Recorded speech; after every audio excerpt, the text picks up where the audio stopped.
شكرا جزيلا سيدي الوالي. بسم الله الرحمن الرحيم، والصلاة والسلام على سيدنا محمد أشرف المرسلين. أولا أشكركم سيدي الوالي جزيل الشكر على هذه المداخلة القيمة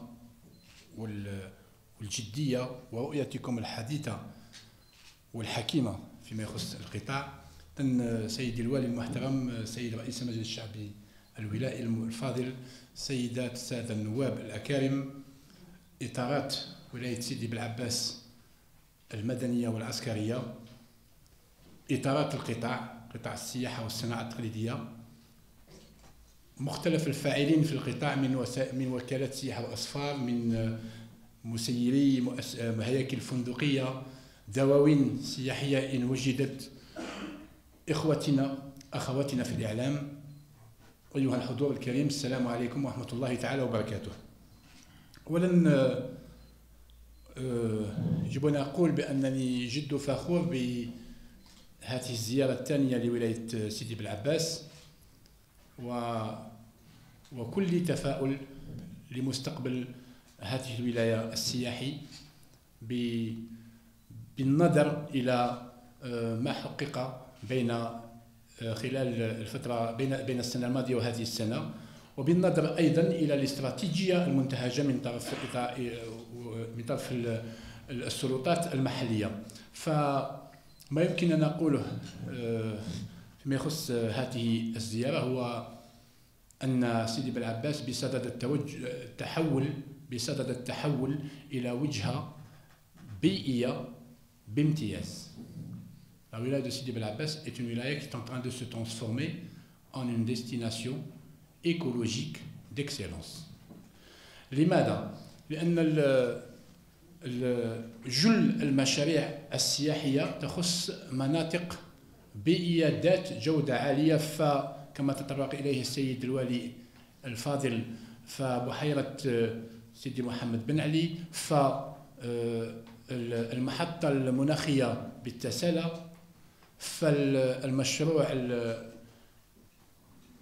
الفريد والجميل جدا الذي عيناه على مستوى المزرعة للسياحة الريفية.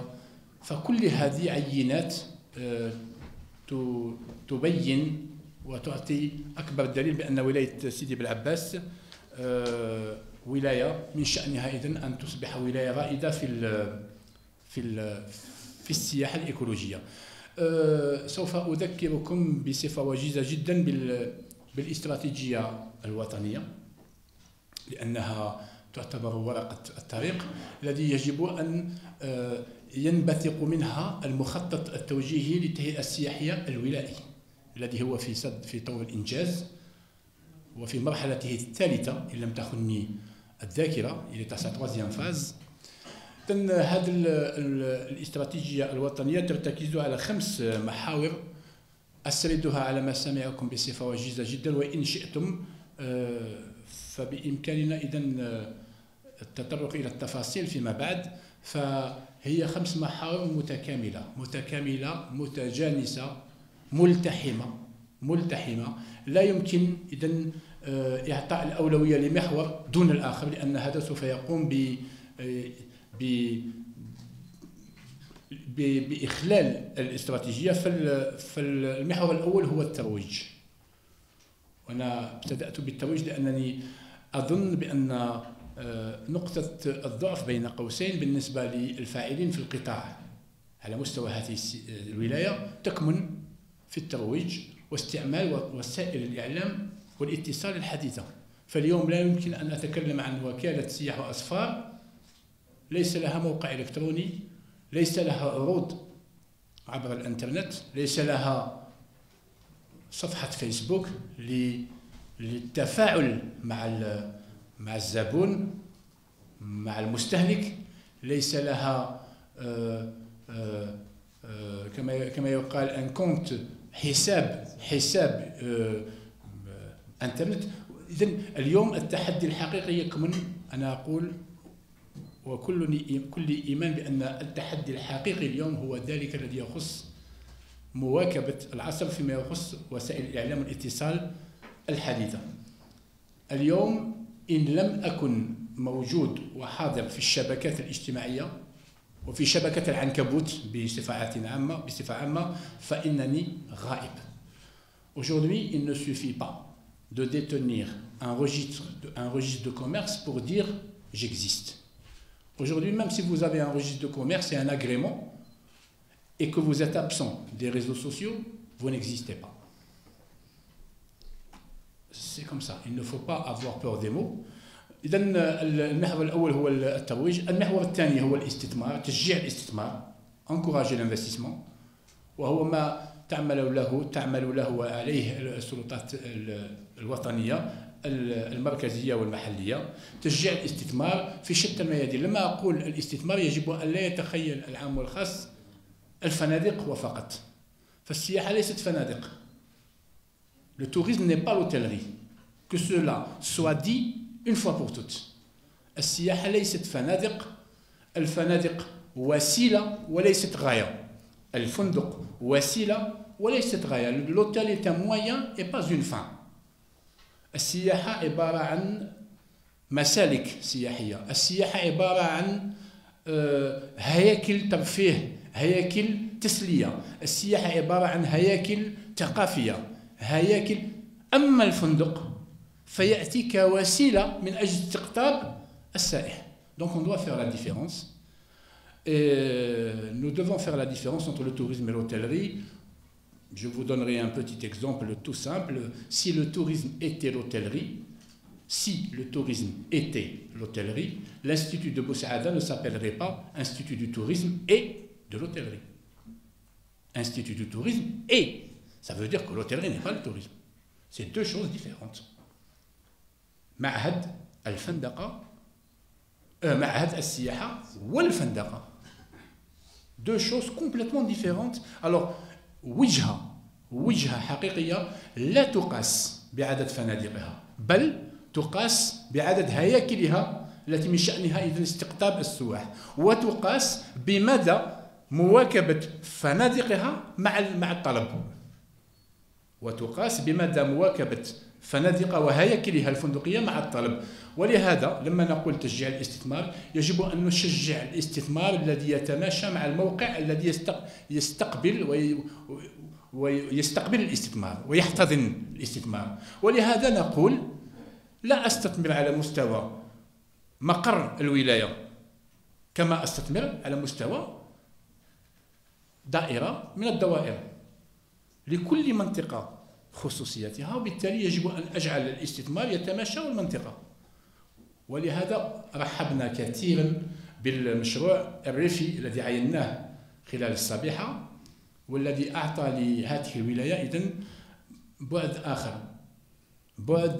آخر يدخل في إطار التسلية، الترفيه،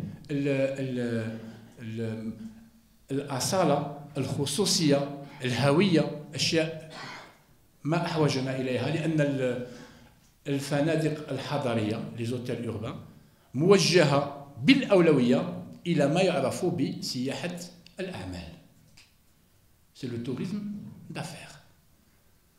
Lorsqu'un touriste choisit un hôtel de 4 ou de 5 étoiles, c'est pour à 99% affaires.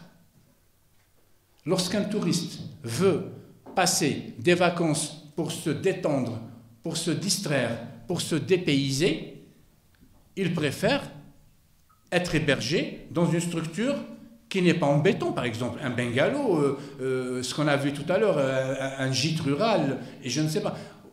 ولهذا علينا أن نشجع الاستثمار، ولكن في نفس الوقت أن نجعل الاستثمار يتماشى كما قلت. المحور الثالث هو التكوين والجودة. Le plan qualité tourisme algérien، مخطط الجودة السياحية أو السياحي الجزائري. هو مخطط يهدف إلى تحسين المهارات، تحسين الأداء، لأن السياحة لا يمكن أن تنجح دون موارد بشرية مؤهلة مكونة من شأنها أن تقدم خدمات ذات نوعية، خدمات ذات احترافية. اليوم التحدي الذي نواجهه هو تحدي النوعية. معركة الكم أنا أقول بكل صراحة حسمت، وإن لم تحسم فهي سوف تحسم في المستقبل القريب. معركة العدد. اليوم علينا خوض معركة النوعية، وهذه لا يمكن حسمها إلا بتكوين ليد العاملة، تكوين للموارد البشرية، لأن السياحة تعتبر صناعة تسوق خدمات، وبالتالي لما أسوق خدمة، الخدمة تستعمل الإنسان بصفة جوهرية، وبالتالي إن لم يكن الإنسان في مستوى الهياكل فسوف يبوء كل هذا بالفشل. وعليه الدولة أخذت عدة مبادرات، عدة مدارس سياحية تنجز على المستوى الوطني. هناك تخصصات على مستوى الجامعات فيما يخص الميدان السياحي، هناك تخصصات على مستوى مختلف هياكل التكوين المهني والتعليم والتكوين المهني. هناك أيضا مبادرات جميلة من طرف حاملي مشاريع قاموا بإنجاز مدارس تكوين على مستوى مشاريعهم، على مستوى فندقهم، على مستوى مشروعهم السياحي. إذن هناك أشياء جميلة فيما يخص التكوين، لأن أدركنا بأن التكوين هو حجر الزاوية من أجل النهوض بوجهة تنافسية. المحور الرابع هو ذلك الذي يخص التمويل لو فينانسمون، التمويل. وفي هذا الصدد أذكر بأن الدولة قامت بعدة مجهودات، آخرها كانت إبرام اتفاقية مع 5 بنوك خاصة. آخرها كانت إبرام اتفاقية مع 5 بنوك خاصة، منها بنك البركة، تراست، سوسيتي جينيرال، البنك الخليجي الجزائري، سلام بنك، والبنك سلام بنك. إذن هي بنوك خاصة أبرمنا معها اتفاقيات من أجل مرافقة المستثمرين بمزايا جد مغرية. فعلى سبيل المثال مدة التسديد تصل إلى 12 سنة، 12 ans. Le différé 5 ans.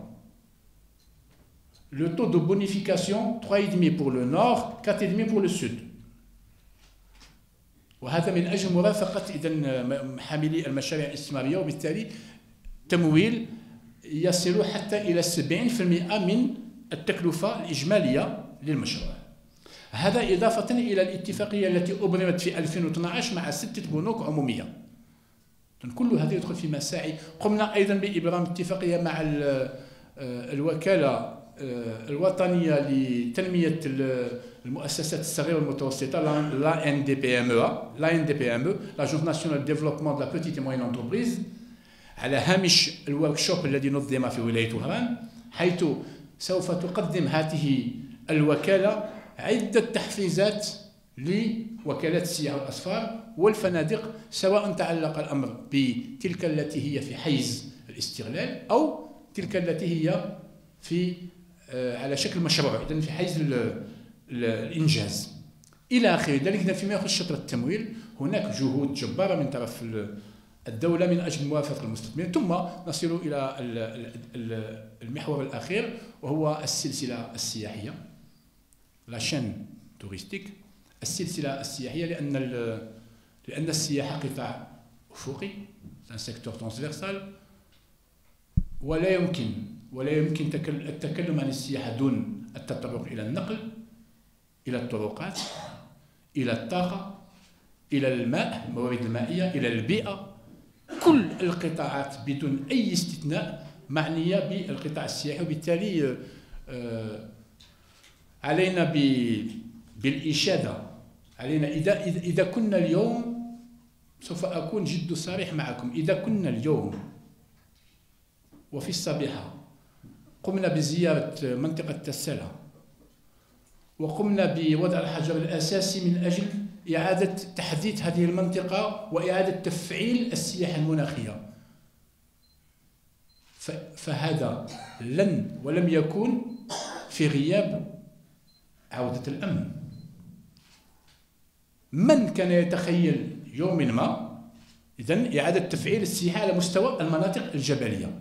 ولهذا أقول السلسلة السياحية فيها الأمن، فيها الماء الشروب، الشبكات، فيها النقل، الطرقات، كل هذا من شأنه إذن أن يمكن الفعل السياحي من التبلور ومن التجسد على أرض الواقع. وعليه أنا أقول بأن السلسلة السياحية جد مفعلة على مستوى بلادنا، وبالتالي ما على القطاع السياحي إلا اغتنام واستغلال كل هذه التألقات الكبيرة التي عرفتها بلادنا من أجل النهوض بوجهات سياحية تنافسية. أعود للمخطط التوجيهي السياحي الخاص بولاية سيدي بالعباس والذي هو في مرحلته الثالثة، فعليه أن يأخذ بعين الاعتبار خصوصيات الولاية، فعليه ألا ينسخ نموذج نفذ على سبيل المثال في ولاية أخرى ويلصقه على ابن عباس. On doit éviter coûte que coûte à ce que le bureau d'études ne copie un modèle de schéma réalisé dans une autre wilaya et vouloir le coller coûte que coûte à la wilaya de Belabès. Parce que Belabès est Belabès. Belabès n'est pas Skikda. Belabès n'est pas Oran à côté. Chaque wilaya ayant ses spécificités, le schéma directeur doit être un schéma adapté à la wilaya, c'est tout. C'est pour ça que je أطلب من جميع الفاعلين في هذا المخطط أن التنسيق والمتابعة عن قرب لهذا المخطط، لأنه يجب أن يأخذ بعين الاعتبار أولا الخصوصيات الطبيعية للولاية. أنا أقول الخصوصيات الطبيعية على سبيل المثال، je ne suis pas technicien mais الخصوصيات الطبيعية، ولاية بالعباس معروفة بشتاء بارد وصيف حار. أولا عليه تفادي كل ما هو من شأنه أن يحدث ما يعرف بليفي دو سير. ليفي دو سير عليه تفادي الجدارات les murs rideaux en verre. Je vous donne un exemple. Les murs rideaux en verre doivent être évités à Sidi Bel Abbès parce que c'est une source de chaleur, d'effet de serre. Ça va induire une surconsommation de l'énergie électrique. Je vais utiliser 3 à 4 fois plus la climatisation. C'est contre-productif. Le bureau d'études doit savoir que Sidi Bel Abbès étant une région, doit adapter l'architecture à la région. Ou alors, si vous voulez faire un mur rideau en verre, il y a aujourd'hui, ça coûte cher, il faut mettre le paquet, il y a aujourd'hui ce qu'on appelle les murs rideaux photovoltaïques. Le mur rideau lui-même est un panneau solaire. Il vous crée de l'énergie. Si vous voulez garder l'esthétique, ça coûte beaucoup plus cher. Mais قلت الخصوصيات الطبيعية، الخصوصيات الاجتماعية، الأخذ بعين الاعتبار خصوصيات سكان ولاية بن عباس، القيام بدراسة اجتماعية مدققة. ما هي النشاطات السياحية التي يمكن أن تلقى الإقبال والقبول من طرف سكان ولاية بن عباس؟ ما هي النشاطات التي يساهم فيها سكان ولاية بن عباس بصفة je n'ai pas trouvé le mot spontané تلقائية، بصفة تلقائية؟ ما هي إذن دراسة طبيعية اجتماعية، وبالتالي جعل هذا المخطط يعطينا ورقة الطريق بصفة دقيقة جدا للاستعمال السياحي لولاية بن عباس بجميع خصوصياتها. وفي هذا الصدد أبيت إلا أن أذكر بأهمية هذا المخطط وضرورة جعله كما قلت يواكب الواقع. تلك هي بعض المعلومات التي شئت أن أقدمها إلى الحضور الكريم. سوف أحيل لكم الكلمة للاستماع إلى انشغالاتكم، إلى أسئلتكم، وأؤكد لكم بأننا كلنا آذان صاغية لجميع هذه الانشغالات، لأننا نؤمن بشيء قوي، وهو أننا بحاجة ماسة إليكم، بحاجة ماسة إلى التنسيق بين جميع الأطراف من أجل النهوض بوجهة سياحية بأتم معنى الكلمة. ولعل أجمل مثال يمكن أن نعطيه للحضور الكريم هو وكالة السياحة والأسفار ميكرا فواياج. ففي السنة الماضية التقينا في ولاية سيدي بالعباس في لقاء مثل هذا، وتطرقنا إلى السياحة الريفية، وتطرقنا إلى مفهوم je ne connais pas sa traduction le glamping. Le glamping هو مزيج بين المخيم ومؤسسات الإيواء ذات مستوى عالي. C'est un mélange entre le camping et le glamour. Glamour, c'est luxueux, quelque chose de luxueux. Alors, camping plus glamour donne glamping. C'est nouveau. Le glamping au niveau mondial est nouveau. Quelle a été ma satisfaction? Quel a été mon bonheur? Quelle a été ma fierté de voir ce matin un glamping à Sidi Bel Abbas. ولمثل هذا فليتنافس المتنافسون. بدون إطالة أحيل لكم الكلمة. أشكركم على حسن الإصغاء. السلام عليكم ورحمة الله تعالى وبركاته.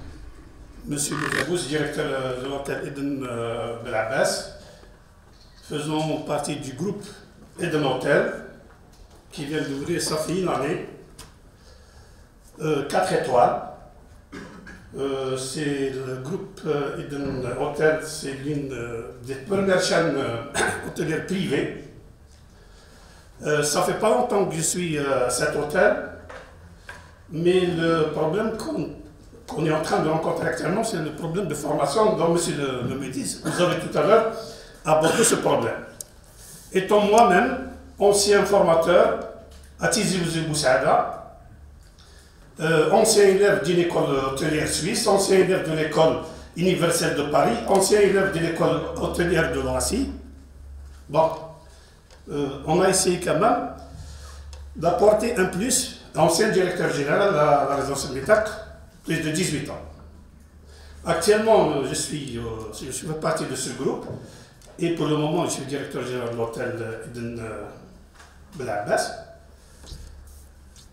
Actuellement, nous trouvons justement, on rencontre beaucoup de problèmes sur la formation. Du fait que, Monsieur le ministre, vous parlez de la prestation, de la qualité de prestation, d'excellence de la prestation, etc. C'est notre devoir, c'est vrai, en tant qu'hôtelier, c'est notre devoir de recevoir et de bien recevoir un client. Actuellement, nous rencontrons un problème de formation de professionnels au niveau des hôteliers. Je m'explique. Pour trouver par exemple un bon cuisinier, un bon chef de rang, un bon réceptionnaire, qui a fait une formation, qui a été formé pour, qui a au moins 2-3 langues dans sa poche, il n'y a pas à Bel Abbas. Nous sommes obligés de ramener des gens de l'intérieur. Alors il faut prendre des gens de l'intérieur, il faut bien payer, c'est très important, il faut qu'ils soient bien nourris, bien logés. Et tout ça, c'est des charges en plus pour les gestionnaires. Alors, qu'est-ce que je propose en qualité de professionnel, de directeur? Pourquoi ne pas voir par des gens concernés ici le centre de formation professionnelle de Bel Abbas on doit faire une séance de travail avec les gens concernés, la direction du tourisme, la formation professionnelle, les hôteliers, on va exprimer nos besoins. Et le centre de formation professionnelle de Bel Abbas formera ces gens-là en fonction de nos besoins. Et moi, personnellement, je suis prêt à participer à la formation. Que ce soit au niveau de la réception ou au niveau de la restauration. Voilà, Monsieur le ministre. Et merci, Monsieur le ministre et Monsieur le ministre. Je disais tout à l'heure dans mon allocution que la formation était la pierre angulaire du secteur touristique. قلت بأن التكوين حجر الزاوية بالنسبة للسياحة. Donc je vous remercie beaucoup parce que moi je vais vous le dire très spontanément, il y a 10 ans on n'entendait pas ça. Franchement, il y a 10 ans on n'entendait pas les opérateurs parler de formation. Et si ça doit prouver quelque chose, c'est que ça prouve qu'on est sur la bonne voie. Aujourd'hui on ne parle plus d'hôtel, problème de déficit, on parle de formation. Parce qu'on est conscient que maintenant le défi il est là, il est dans la qualité des prestations. Je vous félicite, et très sincèrement. Maintenant, votre proposition est la bienvenue. C'est déjà prise en charge, on le sait, au niveau national, mais elle va être prise en charge de façon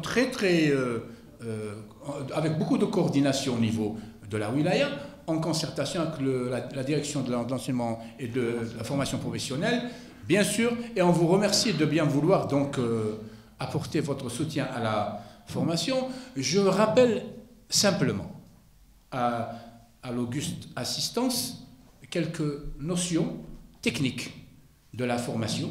C'est très important parce que ce que dit monsieur le directeur est très pertinent. Parce que quand on dit formation, tout à l'heure je disais à un investisseur touristique à Sidi Bel Abbès qui est en train de réaliser son hôtel, je lui disais, et le personnel, est-ce que vous avez pensé au personnel? Dans son esprit, il ne pense au personnel qu'une fois qu'il aura achevé son état. Il a tort.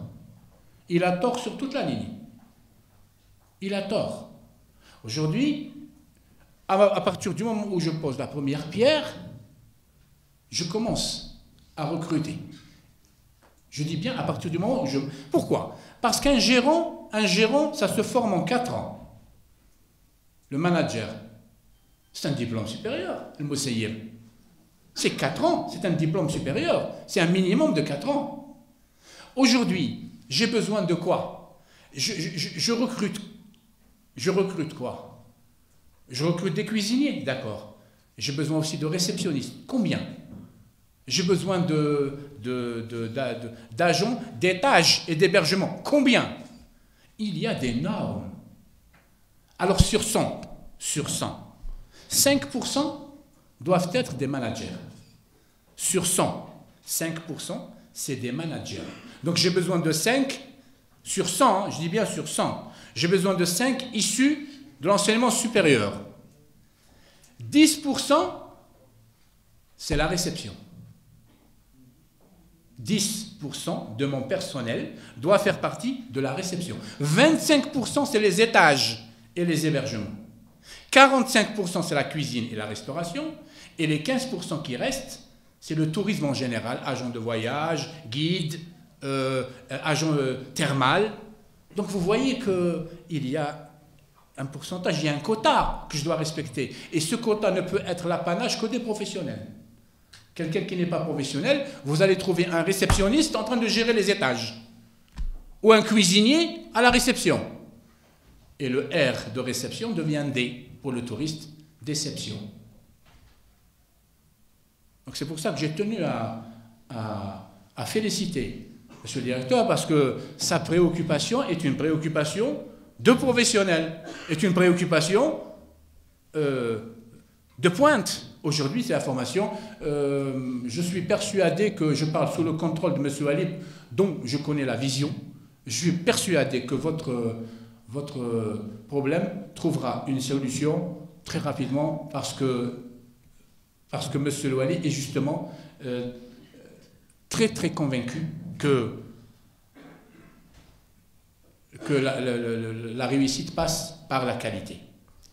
Je profite de l'occasion, puisqu'il n'y a pas encore de... Peut-être qu'en parlant du secteur de l'artisanat, je vais susciter plus de réactions. كلمة قصيرة حول قطاع الصناعة التقليدية. فتكلمنا على السياحة، ولكن لا يمكن بتاتا أن نتطرق إلى السياحة دون الصناعة التقليدية، لأن قلت في بداية مداخلتي بأننا نريد النهوض بوجهات ذات هوية وذات شخصية.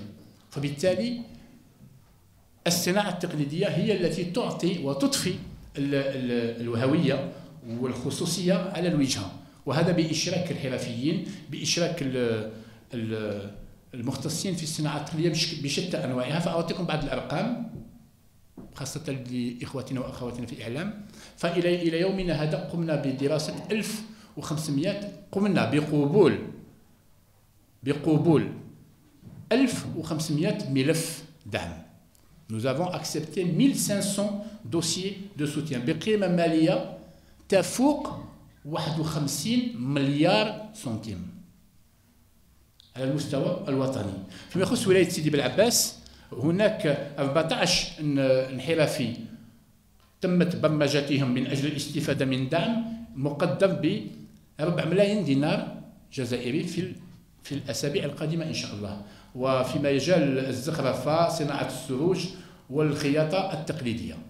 لكن الصناعة التقليدية لا تكتفي بالدعم المباشر، هناك أيضا دعم غير مباشر، un soutien indirect، ويتعلق الأمر بمرافقة الحرفيين في أولا التكوين، الفورماسيون، مرة أخرى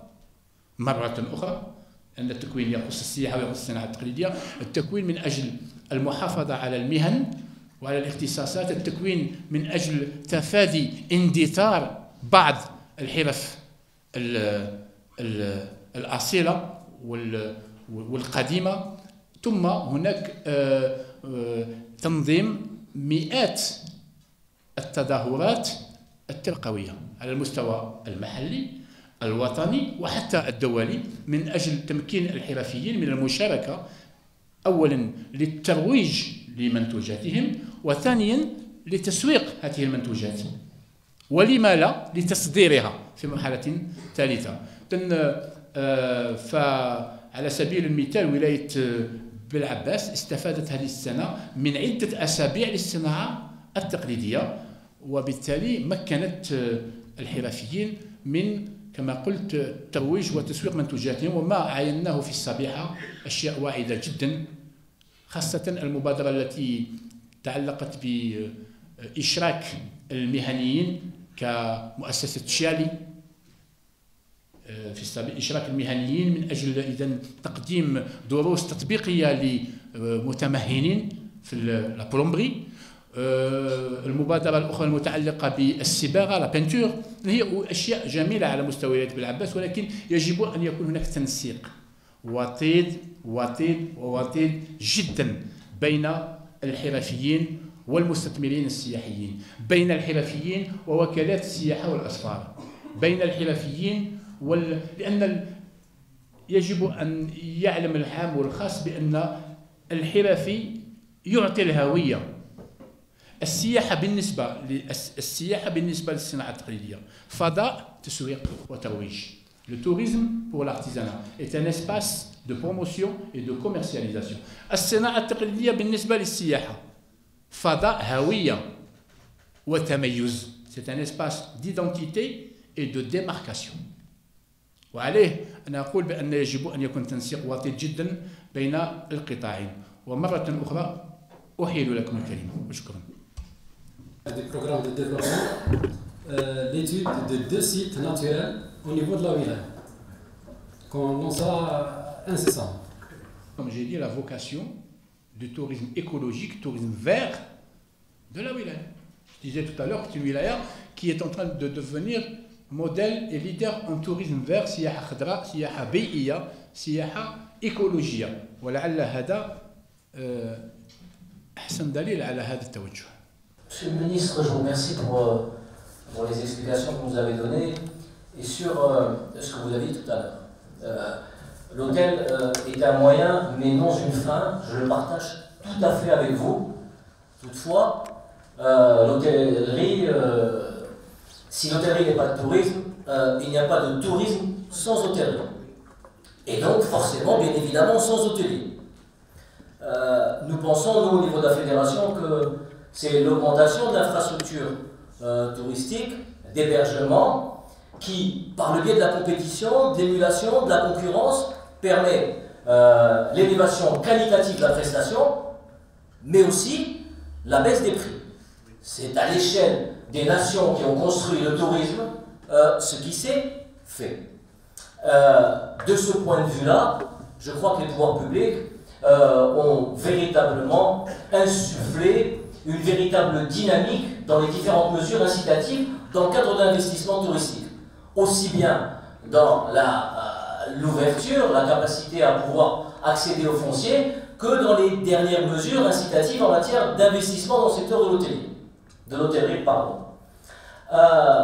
Je permets de faire cette petite digression juste pour me faire le porte-parole, monsieur le ministre, d'un certain nombre d'exploitants hôteliers, d'investisseurs hôteliers qui ont bénéficié effectivement de ces mesures incitatives dans le domaine de l'investissement, mais qui restent encore en but d'un certain nombre de problème d'application. Ce problème récurrent de l'application, par exemple des taux d'intérêt bonifiés, est une problématique qui revient relativement souvent dans les préoccupations des exploitants hôteliers, des investisseurs hôteliers. Donc je profite un petit peu de cette tribune, je sors peut-être un peu du domaine pour vous demander quel est pour vous le meilleur moyen de pouvoir intervenir auprès des institutions financières pour essayer d'aplanir et de régler cette problématique. Je vous remercie, Monsieur le Ministre. Comme d'habitude, vous parlez en professionnel et cela fait extrêmement plaisir. Je voudrais vous dire effectivement que sans l'hôtellerie, il n'y aura pas de tourisme. Moi, je me plais toujours à dire, c'est une phrase qui m'est personnelle, je dis aux hôteliers, à nos chers hôteliers, je leur dis, le touriste ne vient pas pour vous, mais sans vous, il ne peut pas venir. Je leur dis tout simplement, le touriste ne vient pas pour vous, c'est pas pour vous qu'il vient, mais sans vous, il ne viendra pas. Je crois que ça veut tout dire. C'est pour ça que je dis que l'hôtellerie est un moyen, sans lequel la fin n'existe pas. Pourquoi on dit la fin justifie les moyens? Parce qu'on a besoin de moyens pour arriver à sa fin. Et sans l'hôtellerie, il est hors de question de prétendre, vous l'avez dit, de prétendre à donc monter une industrie touristique. Je suis amplement d'accord. Moi, tout ce que je voulais dire aussi, c'est que l'hôtellerie doit répondre, je vais m'étaler un petit peu, l'hôtellerie doit répondre à un besoin. La chaîne Eden est une chaîne, je ne suis pas en train de vous faire de la publicité, je parle en tant que ministre du secteur et donc je dois dire toute la vérité, rien que la vérité, je le jure. La chaîne Eden est une chaîne professionnelle, très professionnelle. Et c'est une chaîne qui a compris que sa réussite réside dans les hôtels urbains. Vous connaissez un Eden récent dans les zones balnéaires? Parce que vous pensez qu'il n'a pas les moyens de faire un hôtel balnéaire? Pas les moyens, Monsieur le Ministre. Non, c'est pas ça. C'est pas ça. Vous avez compris. C'est que l'hôtel Eden a compris que le balnéaire est une activité saisonnière. Donc, n'est-ce pas? Donc, il s'est dit, je dois me verser dans une activité pérenne à longueur d'année. Voilà pourquoi l'hôtel, dans un premier temps, je sais que dans son carnet, il a le balnéaire lorsque le moment sera venu. C'est ce que j'appelle, moi, être un professionnel, tout simplement. C'est ce que j'appelle, moi, être un spécialiste du marketing. C'est ce que j'appelle, moi, être un manager. Donc, Monsieur Karim Chérif, oui, on est absolument d'accord. On a besoin de plus de structures d'accueil, mais qui répondent à un véritable besoin. C'est ça le problème. Nous avons en Algérie 98 000 et quelques lits. C'est ça. 98 000, presque 99 000 lits au niveau du parc hôtelier national. Mais ma question est la suivante. Combien sur ces 98 000 lits fonctionnent à longueur d'année? Combien sont-ils vraiment des lits utilisés? Donc, quelque part, on a 98 000 lits, mais en réalité, je n'ai peut-être que 50 000. Donc, pour moi, ce n'est pas le nombre qui compte, c'est la possibilité de ces lits de répondre à un besoin. Donc, je construis utile. Je construis pour répondre à une véritable... Donc, c'est pour ça que j'ai dit tout à l'heure en langue nationale, « Wijha la tuqas bi'adad fanadiqiha, bel tuqas bimada talbiyat at-talab » C'est ça, là, je pense, là.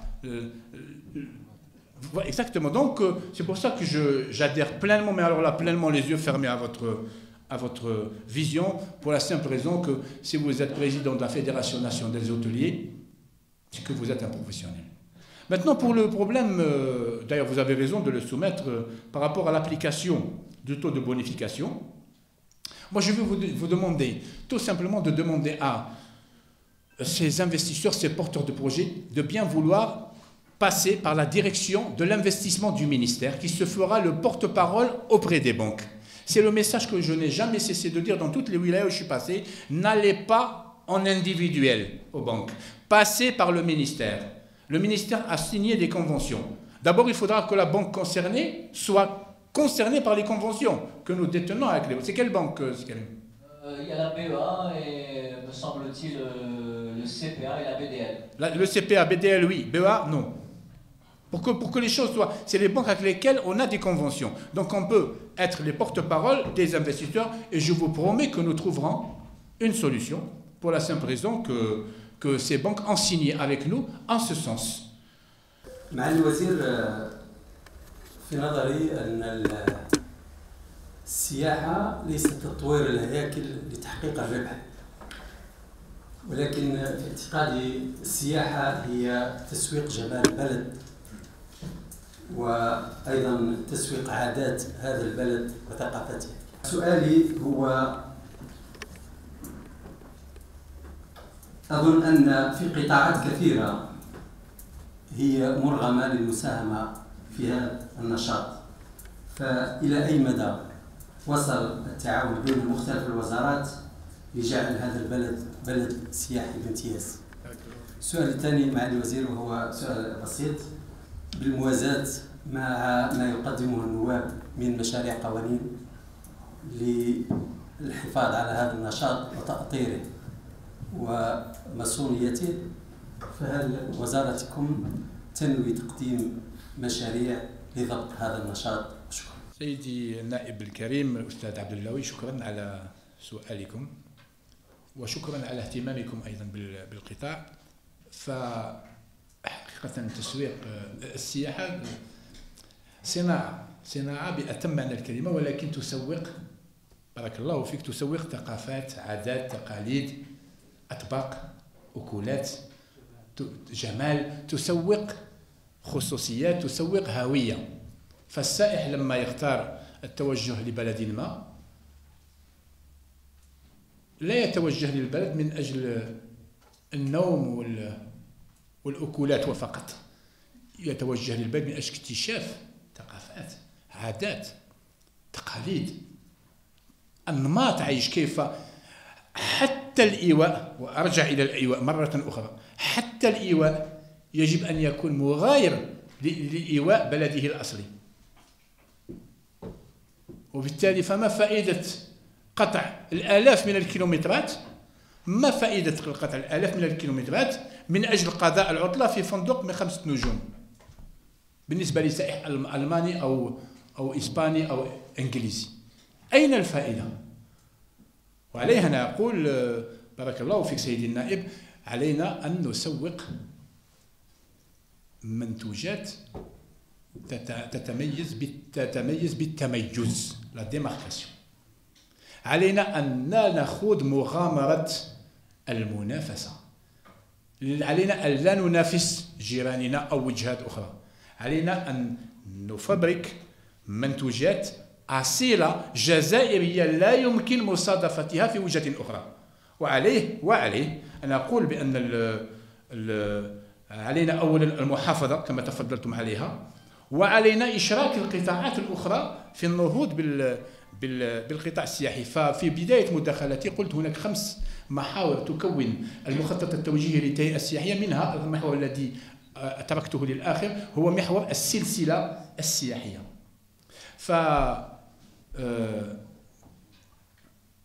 أنا أقول ما يلي: السياحة موانئ، السياحة مطارات، السياحة طرقات، السياحة سكك حديدية، السياحة موارد مائية، السياحة فك العزلة على بعض كل القطاعات معنية بالسياحة. وأقول بكل افتخار وبكل اعتزاز بأن الجزائر الحبيبة قطعت أشواط كبيرة وكبيرة جدا في مجال التنمية بشتى أنواعها، حتى أن غاز المدينة افتقد معناه وأصبح يسمى الغاز الطبيعي، لأنه وصل إلى الأرياف، ولا يمكن أن نسمي غاز المدينة في الريف غاز دو فيل. ce n'est plus du gaz de ville, c'est du gaz naturel. فأقول بأن هناك أشياء جميلة جدا وجدا أنجزت من طرف الجزائر، واليوم الحمد لله يمكننا التكلم على السياحة لأن البنية التحتية متألقة وفي تألق مستمر. بماذا شاركت القطاعات الأخرى وبماذا سوف تشارك القطاعات الأخرى في الميدان السياحي؟ أولا هناك تنسيق وطيد بين النقل والسياحة.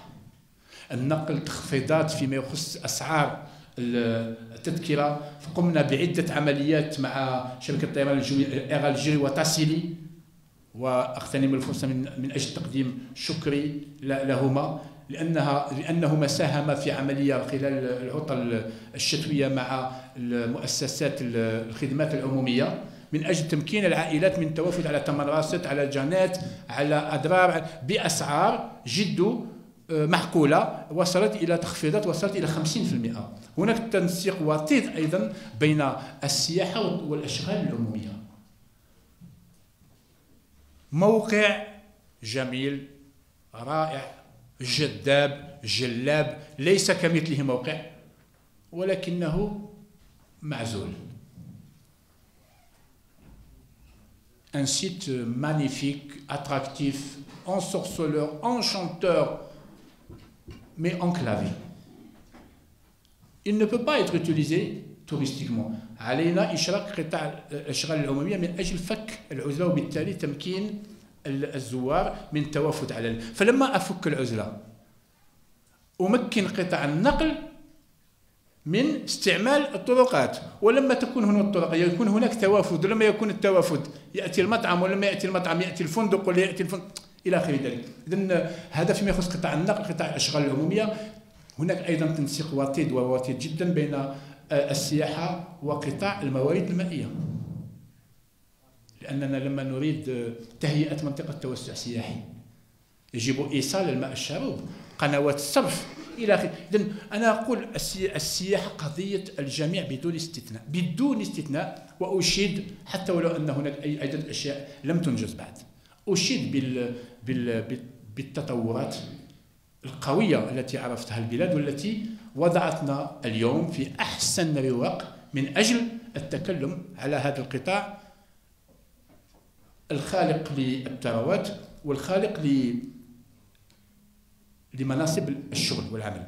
فيما يخص سؤالكم الثاني سيدي النائب الفاضل، فهناك فتحنا مشروع تعديل القانون الذي يسير وكالات السياحة والأسفار. فقمنا بإنشاء فوج عمل من أجل إذن مناقشة هذا القانون. ماذا سنضفي على هذا القانون؟ سنجعل هذا القانون إن شاء الله يواكب العصر. أعطيكم مثال. القانون السري المفعول يجبر صاحب الوكالة على توفير فاكس. من يستعمل الفاكس اليوم؟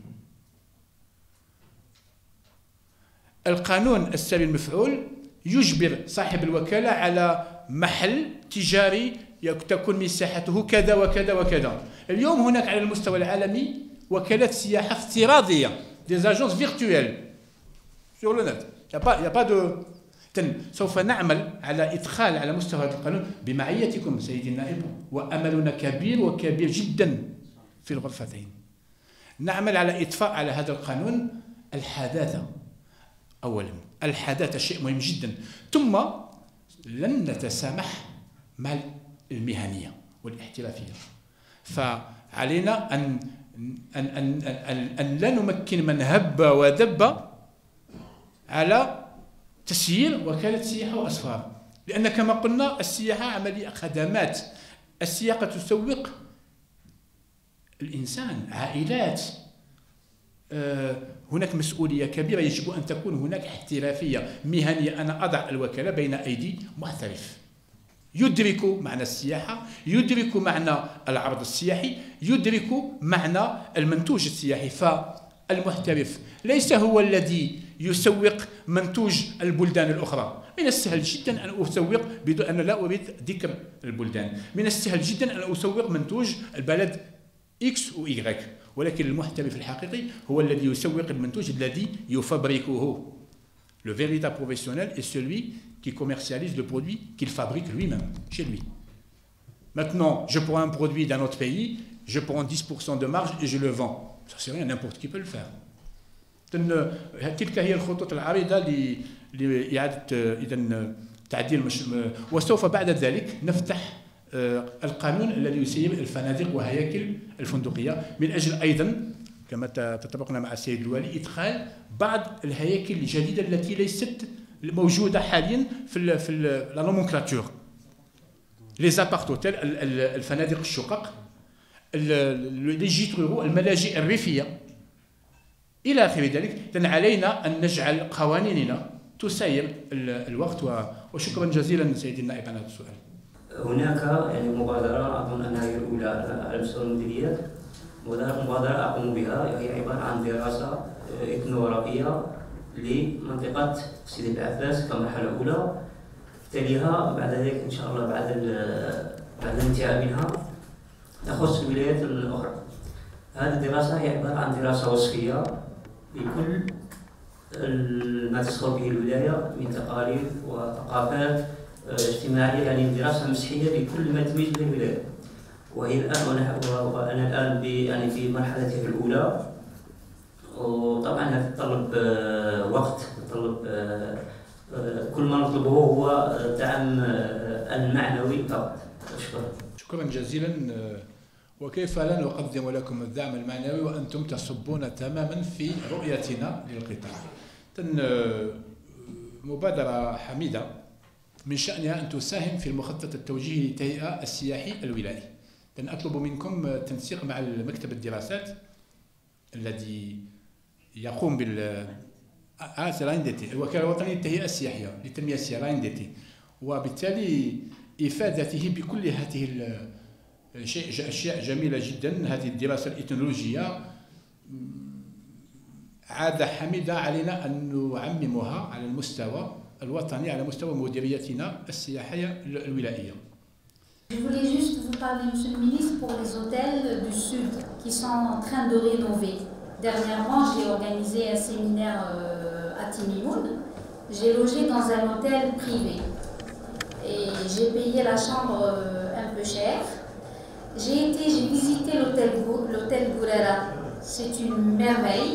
J'ai vu les matériaux, c'est des matériaux nobles, etc., etc. Sincèrement, ça m'a fait plaisir d'un côté parce que j'aurai un bel hôtel à Timimoun à offrir à mes clients, mais d'un côté, j'ai tout de suite pensé au prix, au tarif. J'ai dit, bon, j'espère que le ministère du Tourisme va faire quelque chose pour les tarifs. Et j'ai été aussi à l'hôtel à Territ, qui sont en train de rénover. C'est-à-dire, mon souhait, c'est que nous, agents de voyage, on ait des tarifs spéciaux spéciaux pour les agences de voyage et des tarifs vraiment étudiés. Voilà, parce que j'ai quelques demandes sur le sud et j'aimerais bien offrir un tarif intéressant. Pour les hôtels du Sud, Monsieur le Président de la Fédération tout à l'heure a répondu à cette question.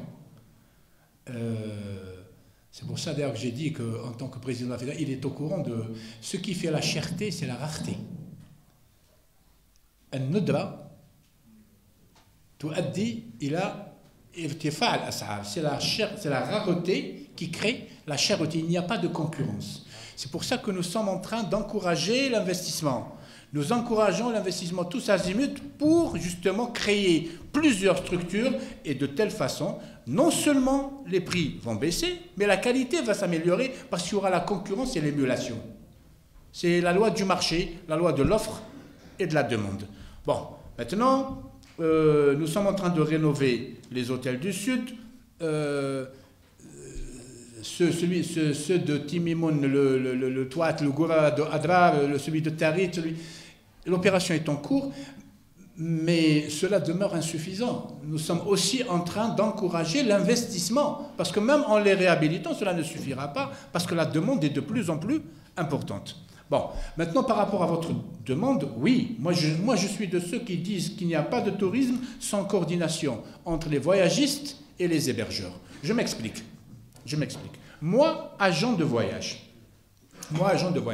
je viens chez l'hôtel Eden de Sidi Bel Abbès, je lui dis, moi, je fais avec vous une convention. Moi, je vous remplis votre hôtel pendant la saison basse. Vous vous signez pour me faire des tarifs préférentiels pendant la saison haute. Et chacun trouvera son parti. C'est ce que j'appelle, moi, être professionnel. Donc il faudra que nous arrivions un jour à créer un partenariat durable entre les voyagistes et les hébergeurs pour justement que l'activité touristique soit pérenne, pour qu'il n'y ait plus de saison haute et saison zéro, pour qu'il y ait une saison haute, saison basse, comme ça existe partout dans le monde. Il faudra qu'un jour on arrive à ça. En attendant qu'on y arrive, madame, le ministère a déjà accompagné, tenez-vous bien, grâce à Facebook, beaucoup d'agences qui nous ont demandé d'intervenir, et nous l'avons fait avec de la chaîne hôtelière de Gestour, et on a réussi à leur trouver des tarifs préférentiels. Donc, le cas échéant, adressez-vous à nous, on se fera le plaisir d'être des intermédiaires, mais cela ne demeure que de solutions provisoires, bien entendu, en attendant qu'il y ait une véritable professionnalisation du secteur. Parce que c'est ça, la demande est de plus en plus importante.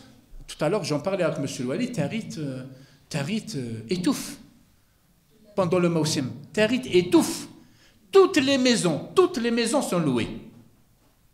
Je dis bien, toutes les maisons des particuliers sont louées. Et ça ne suffit pas. Mais bon, il y a de plus en plus, j'allais dire, des investisseurs intéressants en Algérie. Ils ne sont pas nombreux. À Territ, je ne sais pas si vous connaissez la structure Terhut. Vous connaissez, madame? Terhut. Terhut, la hutte. H-U-T-E, une hutte. Terhut, un jeu de mots. Une petite structure, c'est pas beaucoup. Il y a des choses à Ouargla, il y a un complexe qui est en train de pousser. Son propriétaire a creusé dans la montagne. Il a réalisé des grottes. Les chambres, c'est des grottes.